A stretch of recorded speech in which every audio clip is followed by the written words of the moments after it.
Well, good morning. Those of you that are in the rotunda and those of you that are online, I'm Mark McCarg. I'm president of Nebraska Farm Bureau. We are joined here today by leaders from all across the state in the ag community. They're also leaders in their civic arenas, in their towns and their churches. They're from all across Nebraska, north, south, east, west of the board of directors for Nebraska Farm Bureau. We also have one of our board of directors, Matthew Erickson, represents our young farmers and ranchers in the state, a demographic that we absolutely need to support to ensure that the next generation of farmers and ranchers come back to the farm. Well, we have one major reason that we are here in the Capitol this morning. We're going to talk about our legislative priority relative to property taxes in Nebraska. Surprise, surprise.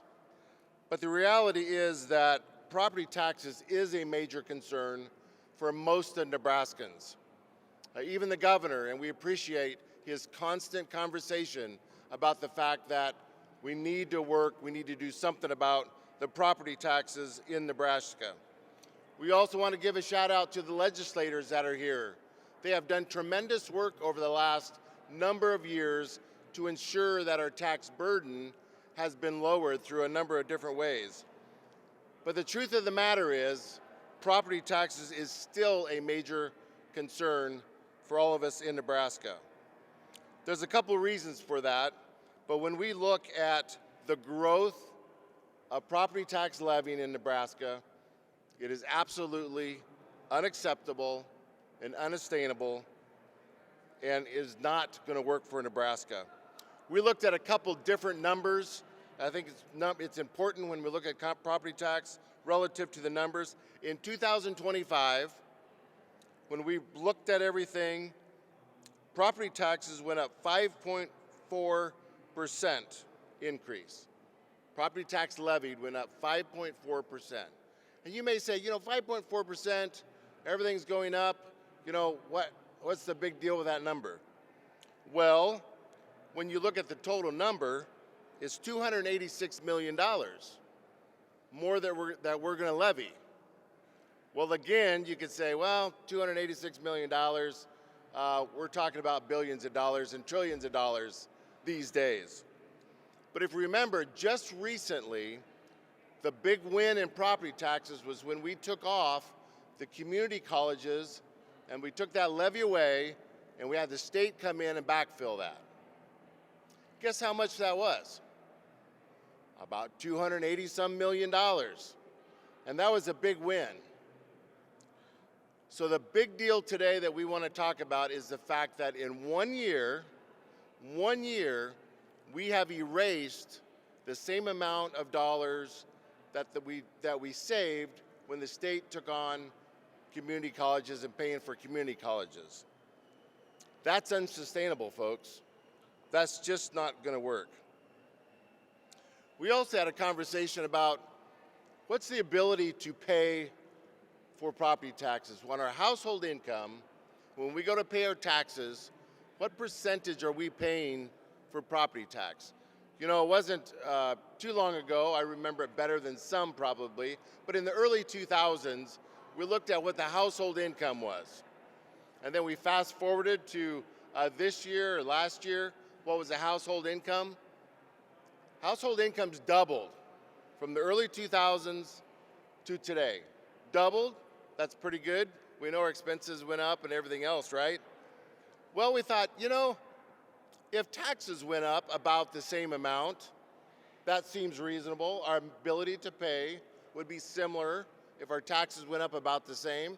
So we looked at what did our property taxes levied go up relative to household incomes. Well, household incomes doubled, right?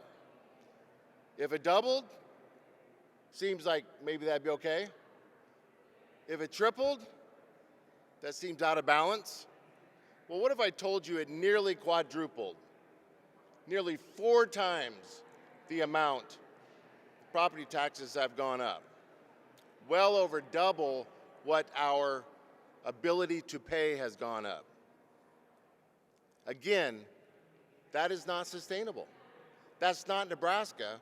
that's not going to work when we think about how do we bring the next generation back? How do we bring businesses back?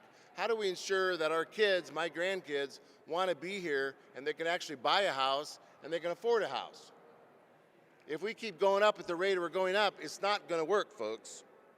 So that's the reason our call to action today, to be very, very specific for this legislative session, for a short session, for a session that we need 450 or 70 some million dollars to fill a budget hole. Our ask this year is that we slow the growth of property tax collections by political subdivisions. It's just that simple. We have to slow the growth of the property tax asking of our subdivisions. We have to put tighter caps on. We have to higher the thresholds for exceeding the asking limits. We have caps in place, folks, but we also have a way to continue to exceed those limits. We need to make that more difficult. We know that we have to have an outlet. We know there's emergencies. We know there are things that happen in county governments that they may need to find some extra money. But we are saying for today, we absolutely have to find a way to put harder caps and take a much bigger vote in order to override those caps. We've got some numbers up here that we'll be talking about in just a bit, but at this point I'm going to turn it over to Lance. He's going to talk about, he's a farmer from Blue Hill. He's going to talk about a little bit of his experience relative to his farm and his family. Lance? Thank you, Mark, and thank you for the opportunity to share my story on why property taxes are a challenge for young Nebraskans.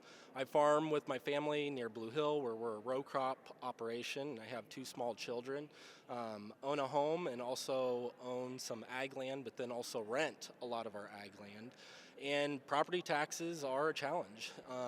At home, when I look at what I pay in property taxes for my house, I'm paying 20% more in property taxes than what it costs me to heat and cool my house. I think it's unfortunate that young Nebraskans have to budget for property taxes. As Mark was stating, if we want to bring young people back to the state, bring them back to our farms, bring them back to our rural communities, we have to be able to control property taxes and slow that growth.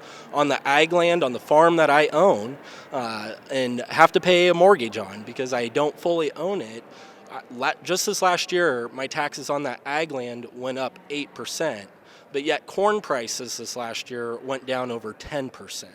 It's not sustainable. We know what the challenges our young farmers and ranchers are facing, and we have to find solutions, and we have to slow the growth of property taxes. And I can't emphasize enough that we are not going to bring young people back to the state, back to our rural communities, if we don't start solving this problem. And the first step really is slowing the growth and then getting to the root cause of why property taxes continue to grow. Because I have 2 young kids. I want them to stay in Nebraska. I want them to be part of our farm operation at some point. But I also know at the trajectory that our property taxes are going, just for even my house. I think people forget, farmers and ranchers, we also own homes. The trajectory that we are going, it's going to be unaffordable at some point.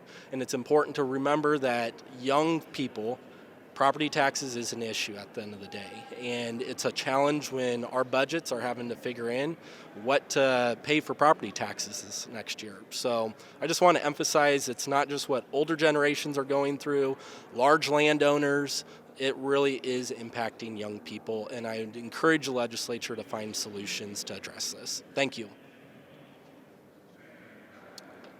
Next, we will have Abigail Peterson. She's our economist for Nebraska Farm Bureau.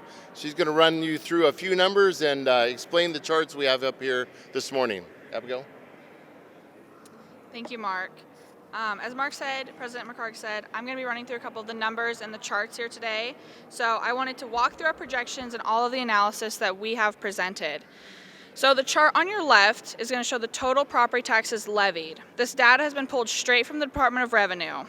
As you can see, taxes have increased 241% since 2000. It's almost quadrupled. Household median income from the U.S. Census data shows income rising by 106% since 2000, around doubling. This gap in growth shows the average household income is not rising in line with tax increases, as Lance and President McHarg stated. The graph on your right shows property tax increases modeled for the next 10 years. This was used comparing a 4% increase to a 2% increase.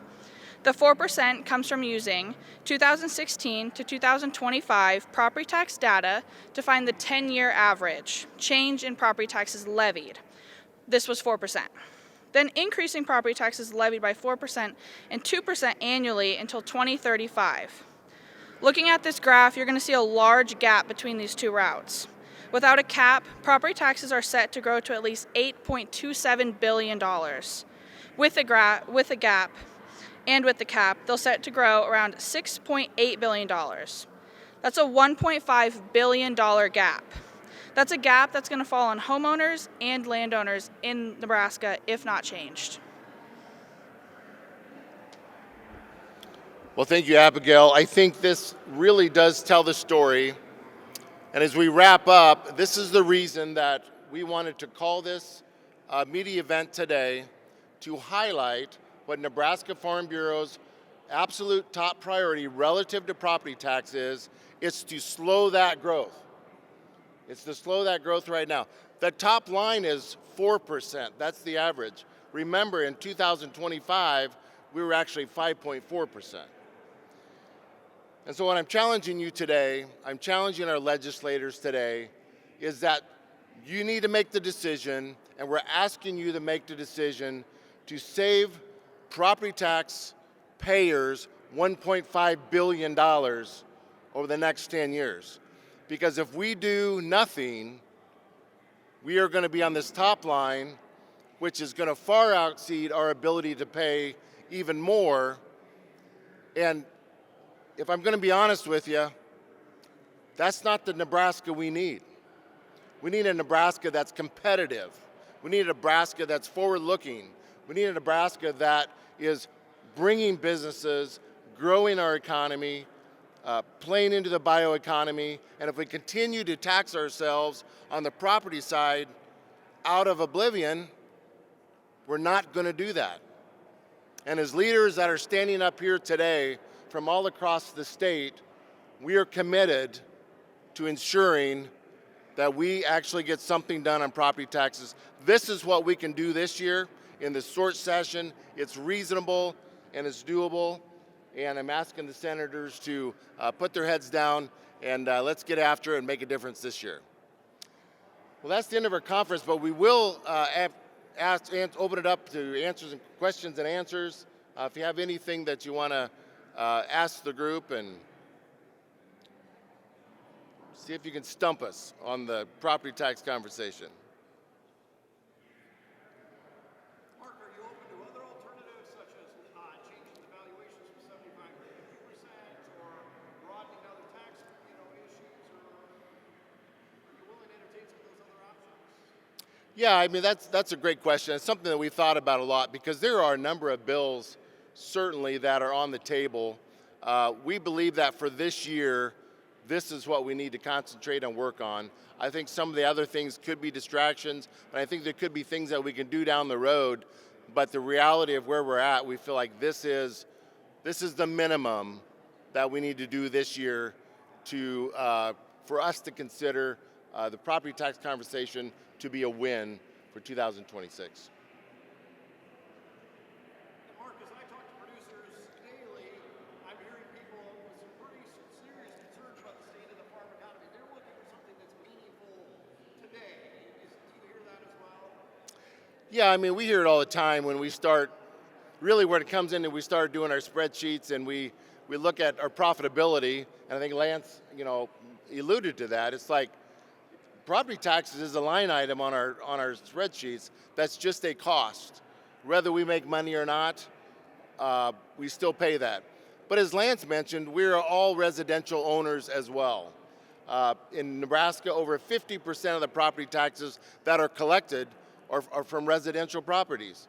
We fall into that category, but we're always open to entertaining any solutions that could possibly reduce our property taxes. But this year, this is what we're concentrating on. All right, well, if there are no other questions, thank you for being here. If you're online, appreciate you tuning in and listening.